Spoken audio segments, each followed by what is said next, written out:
I'm a psychologist, and today I'm going to be going over some signs that you or your child have a high IQ. So let's get started. One of the biggest signs of high intelligence is academic acceleration.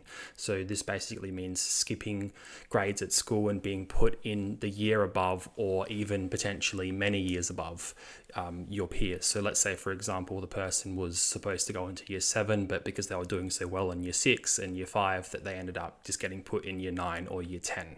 So academic acceleration is a big one.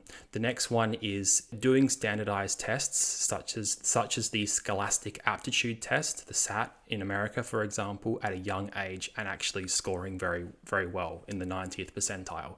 So for example, if a 15-year-old or a 16-year-old sat the SAT and got, in the 90th percentile, that could be an indicator of a high intellectual ability.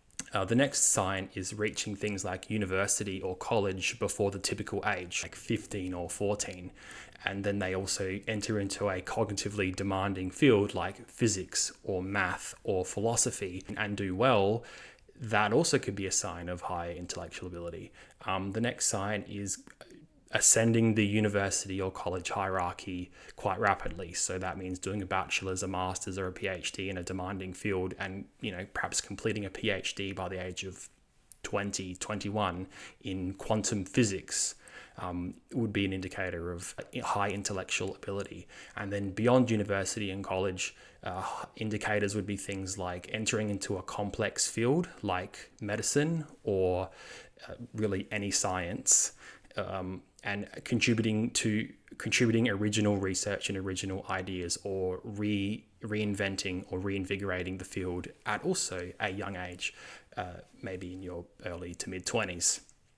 So the central theme here that people might be picking up on is reaching complex milestones quicker than most is generally a sign of higher intelligence. Generically speaking, some psychology research shows us that people with a high IQ are very creative, or they're good at reading people's emotions, or they just get things faster than most or whatever. But the problem with these signs is that they rely on a person's self-report bias, and I want to try and get around that to give you, the viewer, some actual useful signs of higher intelligence. Now, one thing I want to mention before I close off this video is that having a higher IQ does not fundamentally mean you are a better person, or that your self-worth is higher, or that you are fundamentally more useful than others. And if you have an average IQ, you're not fundamentally of lower value or self-worth. It doesn't matter if you're not high IQ. It's just a matter of, are you happy with your life, and are you contributing the best that you can given what you've got? That's really the best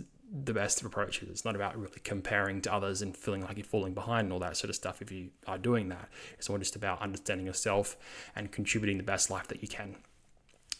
So with that said, hopefully this video was kind of helpful, and I'm a psychologist. Thank you for watching, and subscribe for more.